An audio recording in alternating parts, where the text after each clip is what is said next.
spiritualitas. Secara spiritualitas, bagaimana kita belajar untuk menyelami pergumulan daripada seorang yang bernama Paulus di sini. Saudara, saya akan sharing 3 poin, saudara. Yang pertama, yaitu adalah berkaitan dengan spiritualitas kita. Kalau penjara tidak membuat Paulus kehilangan passion melayani Tuhan, rohnya tetap menyala-nyala, dan tembok penjara tidak membelenggu seorang Paulus melayani Tuhan, maka kita pun juga harus belajar daripada Paulus, yaitu apa? Pertama, jangan biarkan kesulitan memenjarakan kita. Lalu kita berkata kita tidak bisa melihat Kristus bekerja di dalam hidup kita. Jangan sampai kita berkata, jangan biarkan kita ngomong bahwa apa? Aduh, saya sekarang di dalam pandemik, maka kita nggak bisa melayani Tuhan dengan penuh berkat. Saudara, justru belajar dari Paulus, kita akhirnya tahu bahwa Paulus tidak membiarkan penjara membuat dia tidak bisa memberitakan Kristus bagi orang lain. Jadi poin pertama, saudara, yang perlu kita sama-sama gumulkan secara spiritualitas, yaitu adalah kita jangan biarkan apapun yang memenjarakan kita. Akhirnya kita mengatakan kita nggak bisa melihat Kristus di dalam hidup saudara dan saya. Justru, saudara, di dalam pelayanan kita, di saat kita mengalami sebuah kesulitan, justru Tuhan memakai penderitaan, Tuhan memakai apa yang namanya penjara, atau memakai apa yang namanya persecution, untuk menunjukkan Tuhan yang mengagumkan itu bekerja di dalam area tersebut. Saudara, saya sangat ingat di mana ada seorang penerjemah daripada seorang hamba Tuhan, namanya Ravi Zacharias, di mana Ravi Zacharias waktu itu dia melayani di Kamboja. Dan waktu dia melayani di Kamboja, akhirnya ada seorang interpreter, namanya Hien. Saya pernah sharing di Hong Kong. Waktu itu Hien, dia adalah seorang komunis, tapi akhirnya dia membaca akan buku di dalam bahasa Inggris, lalu akhirnya dia membaca Alkitab, dan akhirnya dia menjadi orang Kristen. Dan pada satu kali dia harus menginterpret daripada hamba Tuhan yang bernama Ravi Zacharias. Dan akhirnya singkat cerita adalah di dalam pelayanan keliling Kamboja di situ, kita melihat bagaimana dia dipakai Tuhan memberitakan Injil dengan bahasa Kamboja kepada orang-orang Kamboja yang waktu itu adalah banyak dari mereka adalah komunis. Setelah itu, akhirnya Ravi Zacharias kembali ke Amerika, dan waktu kembali ke Amerika, interpreter yang namanya Hien ini akhirnya dikejar-kejar oleh siapa? Oleh tentara-tentara merah dari Kamboja. Waktu dia dikejar-kejar, akhirnya dia ditangkap, dan akhirnya dia didoktrinasi, yaitu apa? Kamu tidak boleh lagi membaca kitab suci, tidak boleh lagi menginterpret akan hamba-hamba Tuhan dari Barat, dan juga kamu harus percaya komunis adalah nomor 1. Hien waktu itu dia mengatakan, tidak, saya orang yang percaya Tuhan. Tapi dia mengatakan, tidak, kamu tidak boleh percaya kepada Tuhan. Akhirnya saudara, selama 1 minggu, 2 minggu, 1 bulan, 2 bulan, dia didoktrinasi dengan satu buku kecil, yaitu adalah buku komunis. Tapi buku komunis versi daripada Ho Chi Minh. Dan waktu buku dari Ho Chi Minh itu didoktrinasi kepada dirinya, lalu akhirnya dia mengalami goncang iman. Goncang iman kenapa? Kalau Tuhan sungguh-sungguh ada, kamu sekarang ditangkap sama kami. Saya tanya, Tuhan tolong kamu tidak? Saudara, Hien yang sudah menjadi interpreter dari teolog-teolog atau preacher-preacher, dia yang sudah melayani bagi orang-orang percaya, bahkan menerjemahkan khotbah-khotbah di dalam bahasa Kamboja. Dia yang sudah melayani Tuhan, dia yang sudah terlibat di dalam pekerjaan Tuhan, bahkan terlibat di dalam penginjilan. Apakah menjamin dia adalah anak Tuhan yang sebenarnya? Hien akhirnya goncang iman. Dan pada saat dia goncang iman, Akhirnya dia meragukan Tuhan. Waktu dia meragukan Tuhan, akhirnya apa yang terjadi, saudara? Pada saat dia meragukan Tuhan, akhirnya dia kehilangan akan kepercayaan.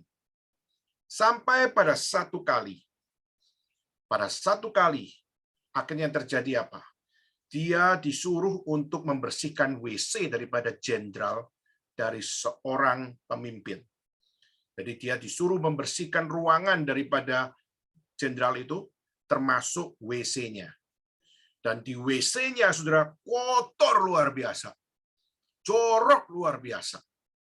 Dan kita melihat bagaimana di WC jenderal itu, tempat kakusnya itu, penuh dengan kertas-kertas bekas untuk apa?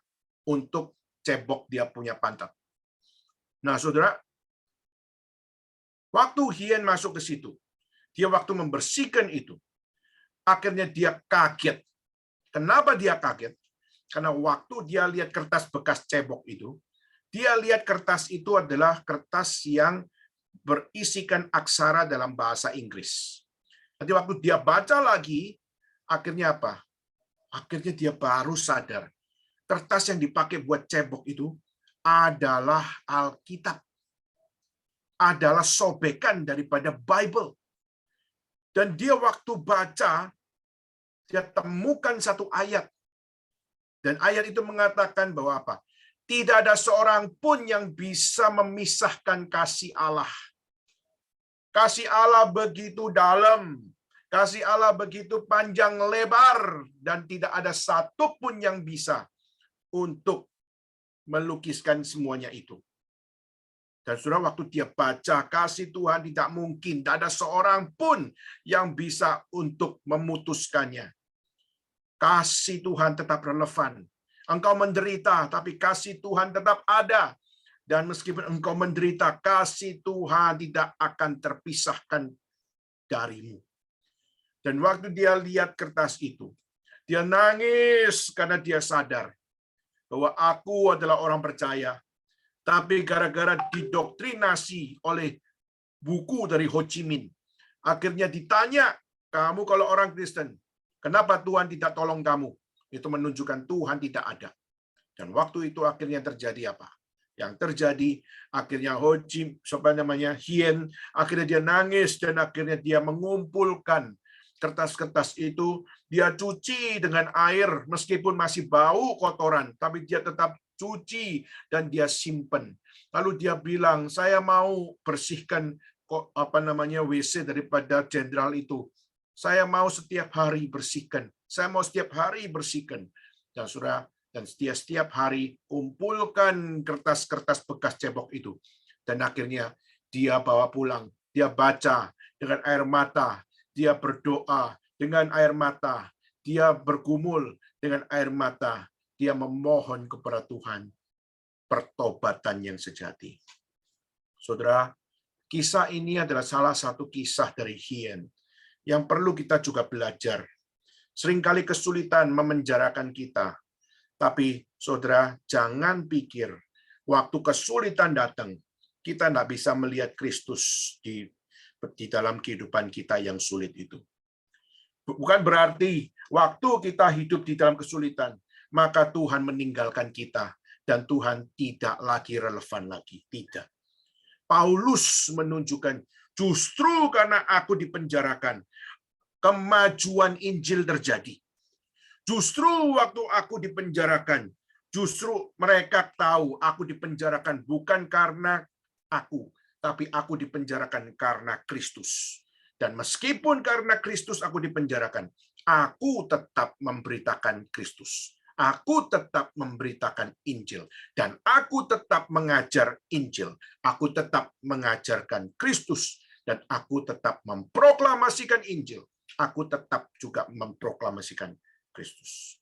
Maka saudara, secara spiritualitas kita bisa belajar yang pertama, jangan biarkan kesulitan memenjarakan kita.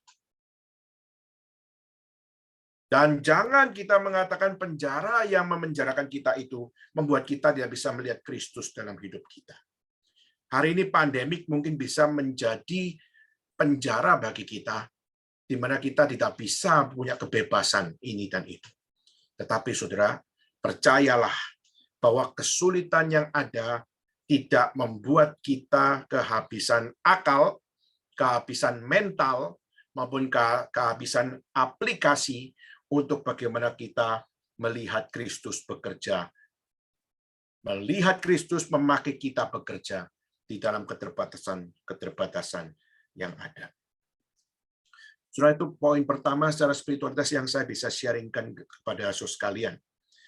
Kedua adalah kita melihat bagaimana Paulus meskipun dia dipenjarakan, dia menjadi contoh teladan buat kita. Bahwa apa? Dia tidak berhenti beriman pada Tuhan. Saudara, meskipun dipenjarakan, dia tidak berhenti beriman pada Tuhan. Justru konsep dipenjarakan adalah justru dibaca oleh Paulus adalah sebuah anugerah. Maka waktu saudara hidup sulit karena Kristus, itu adalah anugerah. Maka saudara, hidup sulit itu macam-macam, saudara. Ada hidup sulit adalah satu hidup di mana kita tanpa Kristus kita hidup sulit, tapi juga ada yang di dalam Kristus kita hidup sulit. Saudara, di Indonesia kemarin baru ada sebuah perdebatan di mana kita melihat rich ya, rich Asian, khususnya rich in Surabaya, rich Jakarta, rich Bandung, rich Medan, mereka itu punya akan satu kehidupan yang sangat-sangat kaya. Dan dia melakukan misalnya ngemper di warung, naik mobil Ferrari, makan di warung, lalu juga makan bakso dengan mobil Alphard, lalu akhirnya di situ menunjukkan kepada orang lain yaitu apa? Kita ini berdonasi, kita itu dermawan dan sebagainya. Nah, saudara, dan kemarin ada satu kondisi yaitu bagaimana mereka mengatakan, kamu jangan ngomong kalau kita ini rich Surabaya atau kita rich Jakarta, kita rich Bandung, rich Malang, maka kalian harus jadi seperti kami. Nggak harus kayak kami. Kalau kamu kere itu privilege. Saudara, kalimat itu akhirnya menjadi sebuah kalimat yang booming, saudara. Kenapa? Karena banyak orang pro and kontra. Karena orang yang miskin mengatakan, menjadi miskin itu adalah privilege. Mana privilege-nya? Menjadi miskin malah menjadi sebuah hal yang harus disyukuri. Apa maksudnya? Akhirnya pro and kontra muncul, saudara. Saudara, waktu kita melihat keadaan seperti itu, yang misalnya ya kita lihat itu adalah isu yang berkembang beberapa minggu ini, khususnya dari anak-anak muda, rich Surabaya, rich Jakarta, sebagainya. Dia mengungkapkan satu kalimat yang sangat-sangat tidak gampang untuk langsung diterima, yaitu apa? Yaitu menjadi orang kere, menjadi orang miskin, itu adalah sebuah privilege. Sudah, satu sisi kalimat itu adalah kalimat, nggak tahu itu adalah kalimat arogan, itu atau sebuah kalimat penghinaan, atau itu adalah kalimat yang justru adalah sebuah kejujuran.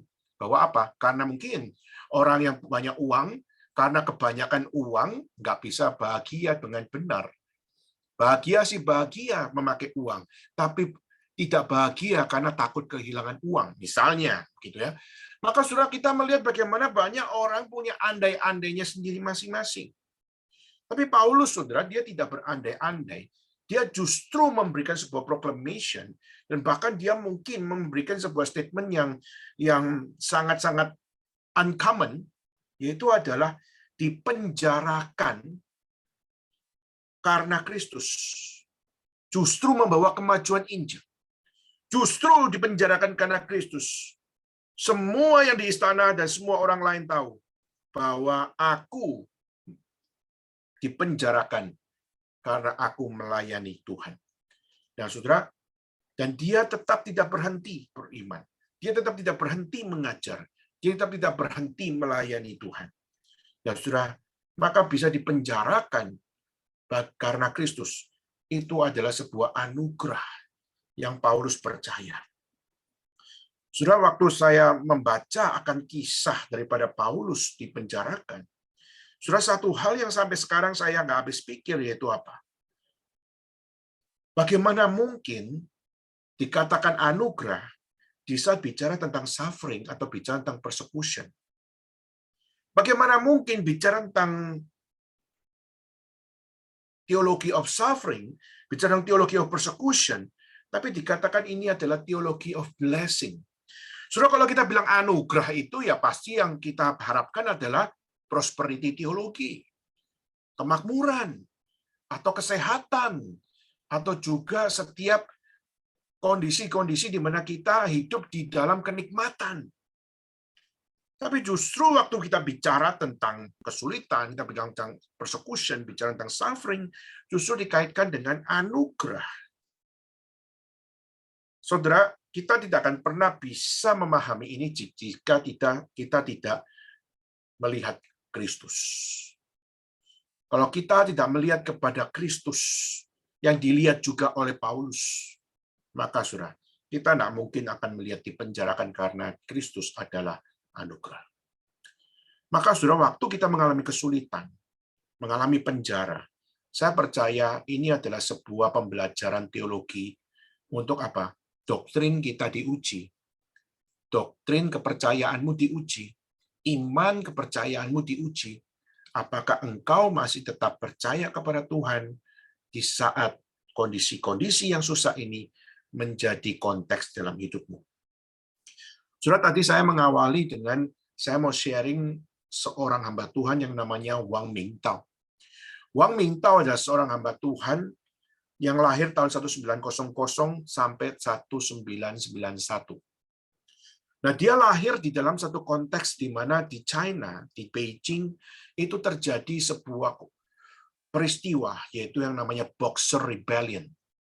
Boxer Rebellion itu adalah satu masa di mana orang-orang melakukan revolusi. Revolusi terhadap siapa? Pertama adalah revolusi terhadap kebudayaan. Kedua adalah revolusi terhadap orang-orang dari Barat. Ketiga adalah revolusi terhadap orang-orang yang kaya. Dan revolusi terhadap orang-orang yang mengambil keuntungan bersama dengan pemerintah yang waktu itu menjadi penjajah dan sebagainya. Nah, maka Wang Mingtao dilahirkan dari konteks Boxer Rebellion. Dan maka itulah kenapa waktu Boxer Rebellion kita melihat segala sesuatu yang berbau budaya, segala sesuatu yang berbau barat, segala sesuatu yang berbicara tentang pengkhianatan yang mereka anggap sebagai pengkhianatan karena orang Chinese justru mendukung orang-orang barat dan sebagainya. Kita melihat Boxer Rebellion terjadi untuk membawa kesulitan bagi orang-orang yang hidup pada zaman itu. Nah, saudara, Wang Mingtao dilahirkan dari satu keluarga di mana di keluarga tersebut dia dididik secara Kristen. Dia dididik dengan iman kekristenan. Saudara, itulah kenapa pada saat dia hidup dari kecil sampai dia remaja, dia memperoleh pendidikan kekristenan yang sangat-sangat kuat. Kenapa? Karena justru pada saat itu di Beijing, kekristenan yang sangat-sangat mempengaruhi di zaman itu tahun 1900 sampai 91, itu khususnya di daerah utara, kita melihat banyak sekali missionary-missionary dari Presbyterian, atau kita bisa katakan missionary reform, datang ke China. Dan mereka membuat sekolah Presbyterian School. Dan dia membuat akan satu sekolah-sekolah yang diperuntukkan kepada orang-orang lokal untuk bagaimana mereka selain belajar bahasa Inggris, selain dia belajar akan ilmu pengetahuan, dia juga belajar Bible. Singkat cerita, yaitu adalah dia sampai umur 20 tahun. Dia dididik di dalam pendidikan Presbyterian School. Dia dididik bukan sekedar di dalam sejarah maupun di dalam akan ilmu pengetahuan, tapi juga dididik di dalam pengetahuan Alkitab. Sampai pada saat dia umur 23, dia memiliki panggilan untuk apa? Untuk aku harus memberitakan Injil kepada sesamaku orang-orang Tionghoa. Aku tidak bisa berhenti untuk tidak melakukan sesuatu. Aku harus memulai sesuatu. Maka akhirnya dia umur 23, dia melakukan evangelistic campaign. Akhirnya dia pergi keliling dari kota Beijing, lalu pergi ke Zhejiazhuang. Dia pergi ke sekeliling dari kota-kota yang ada di utara. Dan dia melakukan akan pelayanan bertahun-tahun untuk memberitakan Injil. Dan saat itu orang-orang Tionghoa itu terbagi menjadi dua macam. Yang satu adalah orang-orang yang menganggap budaya Injil itu adalah budaya Barat. Maka mereka mengatakan, itu harus ditolak. Tapi juga kelompok yang mengatakan budaya Barat itu baik. Lalu Injil itu adalah sesuatu yang penting. Maka ada kelompok yang juga mau menerima. Nah, saudara, singkat cerita kita melihat dari tahun 23 sampai tahun 39. Di situ dia terus melakukan evangelistic campaign dan terus-menerus memberitakan Injil.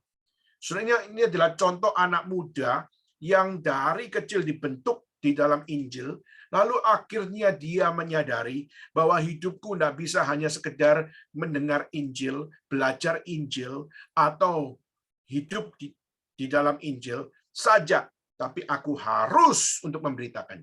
Aku harus pergi, dan aku harus do something for the glory of God. Maka sudah tahun 23 sampai tahun 39, dia keliling untuk memberitakan Injil. Keliling provinsi demi provinsi, kota besar, kota kecil, kampung-kampung, pedalaman. Dia pergi hanya untuk memberitakan Injil. Tetapi saudara, pada tahun 1937, yang terjadi yaitu adalah kota Beijing dijajah oleh bukan yang namanya Boxer Rebellion, bukan orang-orang dari pemerintah yang anti terhadap budaya, tapi tahun 37 yaitu adalah Jepang menguasai akan kota Beijing. Nah, waktu kota Beijing jatuh dari Jepang. Nah, saudara, di saat itu Jepang akhirnya mengambil satu tindakan, yaitu apa? Yaitu kita juga percaya bahwa kekristenan tidak boleh sembarangan diajarkan. Karena itu adalah dari Barat. Maka orang-orang Jepang pun tidak mengizinkan pemberitaan Injil dilakukan. Maka Jepang waktu itu juga melakukan sebuah invasion terhadap Christianity. Sehingga akhirnya singkat cerita kita melihat banyak orang-orang Kristen pun diajarkan bahwa apa? Kamu Kristen, ketahuilah kekristenan itu adalah Barat punya culture. Kamu orang Asia, kamu jangan ikut akan ajaran tersebut.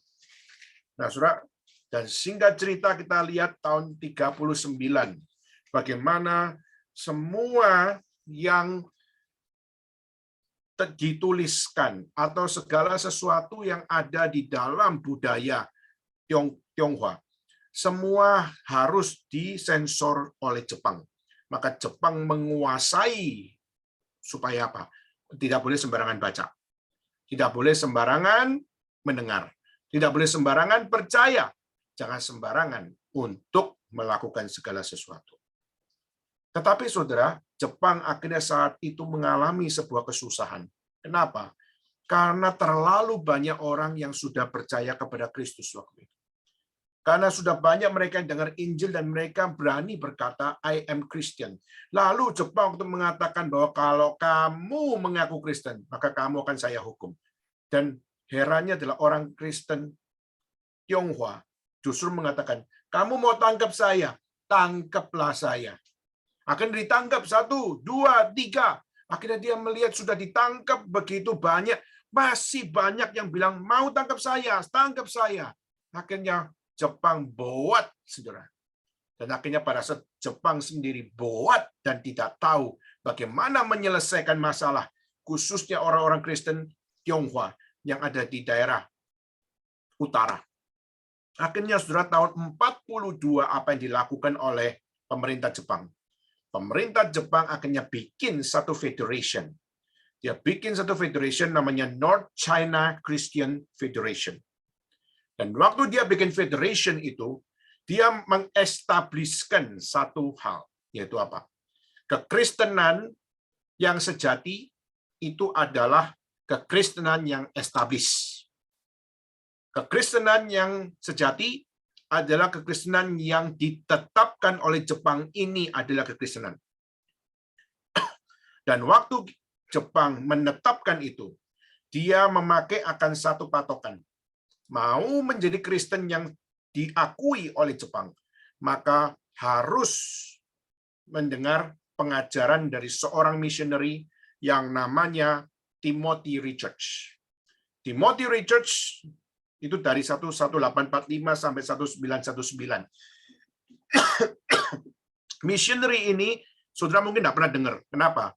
Karena dia memang adalah missionary, tapi bukan dari Reform, bukan dari Presbyterian, bukan daripada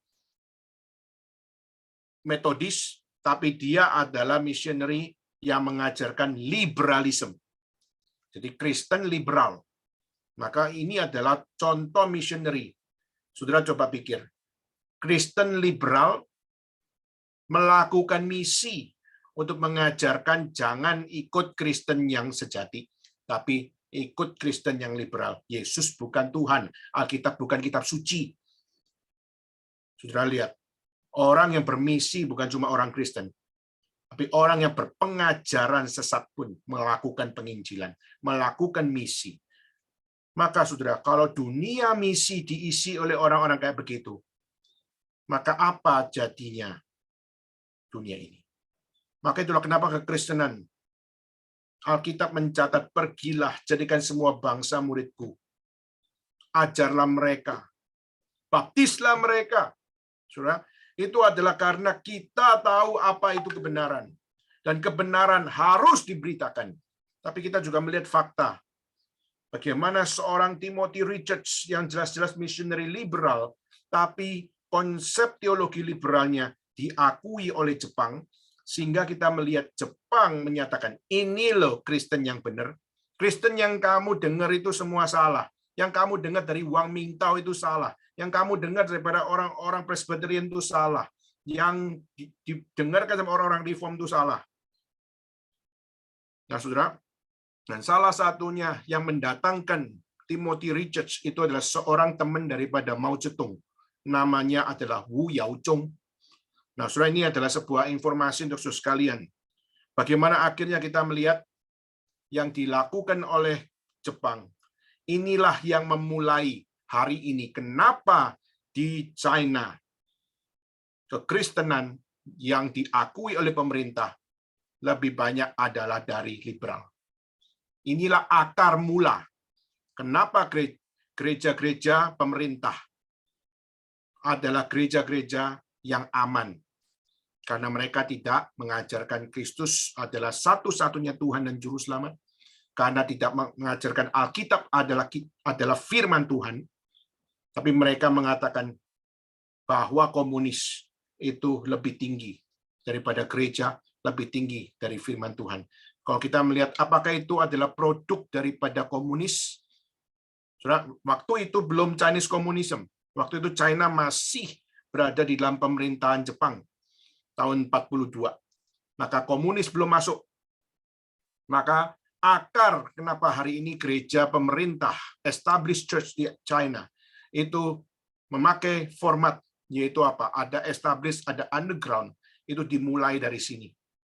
Dimulai dari Jepang yang memasukkan liberalisme di dalam kekristenan, sehingga akhirnya melalui ajaran daripada Timothy Richards, dari Wu Yaozhong, akhirnya kita melihat segala sesuatu yang ada di China yang berbau kekristenan, yang establish adalah ajaran liberal. Maka itulah kenapa seorang Wang Mingtao tidak bisa terima. Dia melihat Jepang, siapa engkau? Engkau menjadi lebih tinggi daripada Tuhan, lalu menetapkan itu adalah ajaran yang benar, maka dia justru memakai kesempatan untuk lebih rajin untuk memberitakan Injil.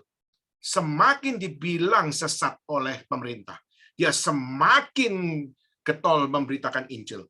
Dia memberitakan tentang suffering, dia memberitakan tentang persecution. Dia mengatakan, jadilah Daniel, jadilah Sadrak, Mesak, Abednego, meskipun dibakar di dapur api, tapi kita percaya Tuhan adalah Tuhan. Dan kalaupun kita tidak ditolong oleh Tuhan, Tuhan tetap adalah Tuhan. Dan surat dia khotbah terus-menerus. Dia against Japanese. Dia against akan orang-orang liberal. Sampai akhirnya, saudara, tahun 54, kita melihat tahun 54, komunis akhirnya masuk. Chinese Communism akhirnya bertahta. Jepang kalah.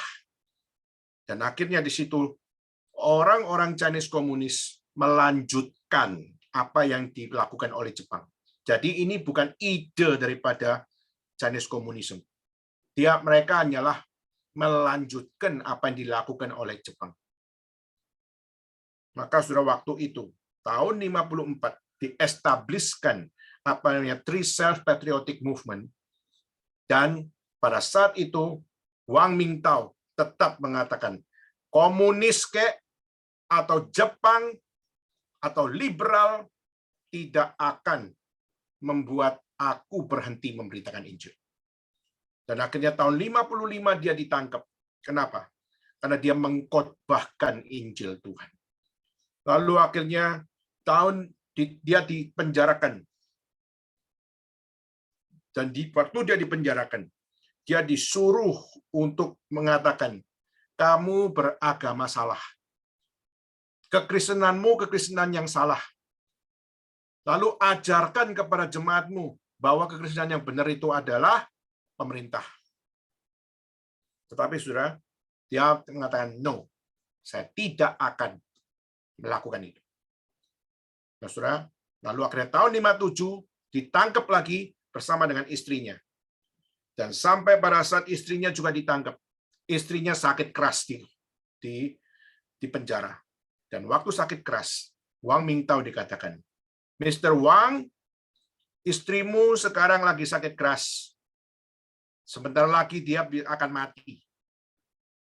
Maka saya hanya ingin berkata kepadamu, kalau kamu sungguh-sungguh mencintai istrimu, lakukan apa yang kami mau. Ajarkan kepada jemaatmu. Ajarkan kepada every Christian around China bahwa your gospel, your preaching, your sermon was false. Sudah waktu itu, dia akhirnya dengan berat hati, dia kompromis. Dan waktu dia kompromis, akhirnya dilepaskan. Saudara. Dan waktu dia dilepaskan, istrinya juga dilepaskan. Dan akhirnya waktu dia keluar dari penjara, saudara, selama 3 bulan, Wang Mingtao menjadi orang gila. Kenapa dia menjadi orang gila? Kenapa? Karena dia menjadi orang yang mengetahui, saya seperti Yudas, saya seperti Petrus yang menyangkal Yesus 3 kali. Saya pengkhianat, saya pengecut, saya adalah orang yang sudah menjadi traitor. Dan saudara, selama 1 bulan, 2 bulan, 3 bulan, dia semakin jadi gila, semakin jadi gila, semakin jadi gila. Istrinya waktu lihat suaminya, dia mengatakan, aku tidak mau kamu seperti ini. Aku tahu kamu mengasihi Tuhan. Dan aku tahu kamu mengasihi aku. Tapi aku juga tidak mau kamu kayak begini. Lalu akhirnya dia mengatakan, wah, Wang Mingtao, lalu dia katakan, apa yang harus kita lakukan supaya engkau tidak seperti ini? Lalu dia mengatakan apa? Dia mengatakan, yang harus saya lakukan adalah saya harus kembali ke penjara. Saya tidak boleh seperti ini. Saya harus menyerahkan hidup saya kembali kepada Kristus. Dan saya tidak bisa menyangkal Tuhan.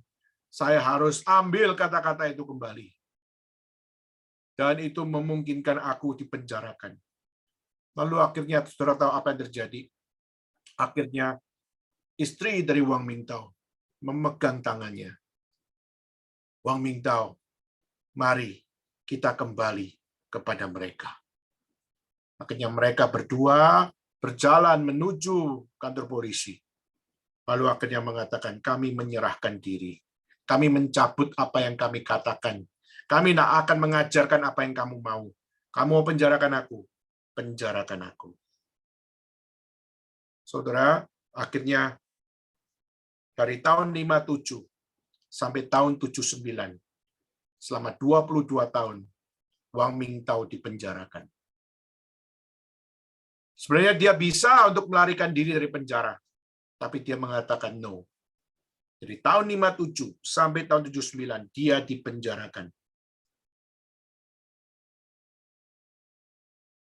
Tahun 73, istrinya keluar dari penjara. Wang Mingtao tahun 79 baru keluar dari penjara. Waktu itu umurnya mereka 80 tahun. Saudara, waktu kita melihat ini, dia lakukan karena itu yang terbenar yang harus dia lakukan. Penjara tidak boleh ditakuti oleh orang Kristen. Persecution tidak boleh dibenci oleh orang Kristen. Bahkan suffering adalah sesuatu yang harus dihadapi oleh orang Kristen. Sampai akhirnya tahun 91, dia mati. Mati di dalam ketuaan, mati di dalam sakit penyakit, mati di dalam rentannya tubuh. Dan saudara, menurut informasi, pada saat Wang Mingtao di dalam penjara, makanannya dicampur kotoran manusia. Minumannya dicampur air kencing manusia. Sehingga akhirnya badan dia rontok semuanya, kalsiumnya rusak. Dan tulangnya tidak punya kekuatan. Seperti itu dia lewati. Saudara, tetapi meskipun demikian, dia tidak berhenti beriman pada Tuhan. Meskipun 22 tahun dipenjarakan. Saudara, hari ini kita bukan orang-orang yang dipenjarakan seperti Wang Mingtao. Kita bukan orang yang dipenjarakan seperti Paulus. Tapi kenapa seringkali kita belum dipenjarakan saja, kita seringkali berhenti beriman. Hanya karena urusan pandemik, hanya karena urusan kesulitan, hanya karena urusan kita beda pendapat, akhirnya kita berhenti beriman. Maka saudara, pelajaran daripada Paulus, Wang Mingtao, perlu menjadi pelajaran bagi kita semua. Ketiga, saudara, yang terakhir. Jangan biarkan penderitaan memenjarakan kita, lalu berkata Injil tidak mungkin maju. Justru kita belajar dari apa yang dikatakan oleh Paulus. Waktu aku dipenjarakan, penderitaan dan persekusi terjadi. Justru kemajuan Injil terjadi dimulai dari penderitaan tersebut, dimulai daripada persekusi tersebut. Maka Paulus mengajarkan bahwa justru melalui apa yang terjadi padaku, kemajuan Injil, maka bukan berhenti Injil itu, tapi Injil tetap semakin maju. Maka saudara, ini sebuah optimisme yang bukan sembarangan optimisme. Tetapi ini adalah sebuah optimistic view yang betul-betul melihat bagaimana apa yang menjadi setting konteks kita ini bisa berubah-ubah, tapi ada yang tidak berubah. The gospel itself, Christ itself, dia tidak mungkin berubah. Maka Injil tetap masih bisa berjalan. Kristus tetap bisa relevan. Nah, saudara, dan waktu Wang Mingtao, tadi yang saya sharingkan, waktu dia menjadi orang yang dipenjarakan selama 22 tahun, waktu dia keluar dari penjara, seluruh dunia waktu itu mendengar komitmen dia. Seluruh dunia tahu bahwa Wang Mingtao, you did the right thing. Maka itulah kenapa akhirnya hamba Tuhan seperti Ravi Zacharias, seperti Billy Graham, seperti Franklin Graham datang dan juga memberikan respect, memberikan penghormatan akan setiap apa yang dikerjakan oleh Wang Mingtao. Saudara, maka kita melihat melalui orang-orang dari seluruh dunia justru akhirnya mendengar berita tentang Wang Mingtao. Akhirnya mereka datang dan mereka memberikan akan kekuatan dan mereka minta didoakan supaya mereka juga bisa setia seperti Wang Mingtao. Saudara, penderitaan meskipun memenjarakan mereka, namun kemajuan Injil tetap terjadi, bahkan melalui mereka. Maka mari kita bertanya hari ini, apa kesulitan yang ada pada kita? Apa yang menjadi kesulitan bagi teman-teman yang ada di Hong Kong atau yang ada di Indonesia? Apa yang menjadi kesulitan di kampus? Apa yang menjadi kesulitan di tempat kerja? Apa yang menjadi kesulitan yang ada? Saudara, kesulitan eksis dan realistis. Namun, kemajuan Injil, relevansinya tidak mungkin ditentukan dari semua itu. Namun kita percaya, relevansi Injil tetap terjadi apapun situasinya. Karena God is able to bless His people.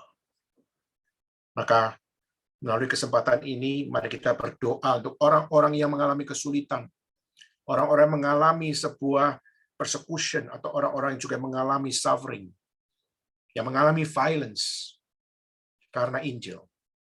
Kita berdoa, kiranya melalui setiap apa yang mereka jalani, bahkan juga melalui kehidupan kita yang hari ini mengalami sebuah kesulitan. Mari kita berdoa. Hidup kami boleh sulit. Hidup kamu boleh sulit. Hidup kita semua bisa sulit. Tapi mari kita berdoa. Semua bisa terjadi. Namun biarlah kemajuan Injil tetap terjadi relevan sampai hari ini.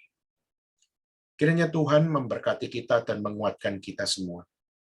Maka jangan kau berkata, tidak mungkin kemajuan Injil terjadi di saat kita hidup dalam kesulitan. There is no such thing. Tetapi Paulus mengajarkan relevan. Dan mari kita pegang relevansi ini. Kita imani sama-sama. Dan mohon Tuhan menggerakkan once again untuk kita doing the ministry for the glory of God sama-sama. Dan kiranya Tuhan yang memampukan kita semua. Amin. Mari kita sama-sama turun kepala, kita bersama-sama berdoa. Bapa dalam surga, kami sangat bersyukur kalau Tuhan bisa memakai orang-orang lemah untuk kemuliaan nama-Mu.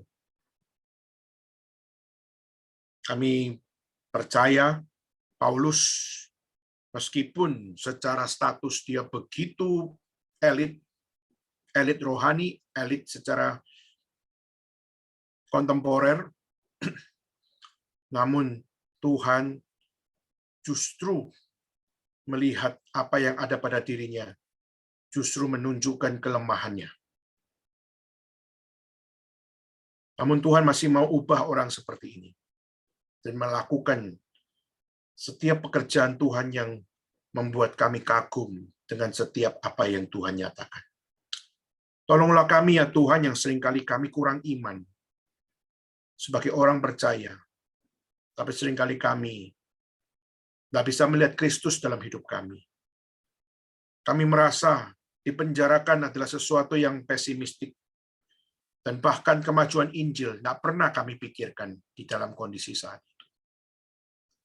Namun Tuhan, melalui apa yang kami bahas pada hari ini, kiranya Tuhan sekali lagi mengetuk hati kami untuk mengoreksi kami, supaya kami tetap percaya kesulitan ada pun tidak menjamin bahwa kita tidak bisa melihat Kristus dalam hidup kita. Justru Tuhan pakai untuk menyatakan Kristus dalam hidup kita. Tuhan, kami berdoa supaya anugerah Tuhan dinyatakan kepada kami di dalam kemampuan kami maupun di dalam ketidakmampuan kami. Seringkali kami nggak mampu melihat Tuhan waktu saat kami sulit. Tapi Tuhan, berikan kami, tambahkan iman untuk kami dapat melihat Tuhan. Khususnya melewati semua apa yang kami jalani.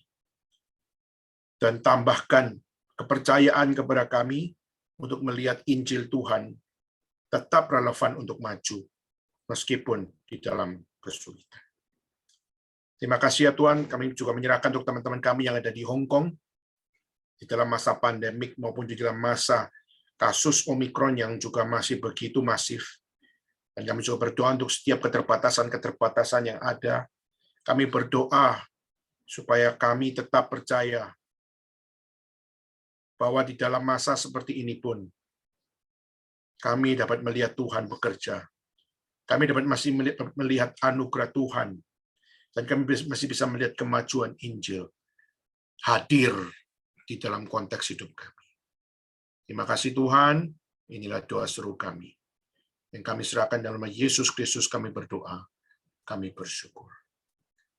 Bapa, terima kasih. Bapa, terima kasih. Bapa di dalam surga, puji terima kasih. Amin.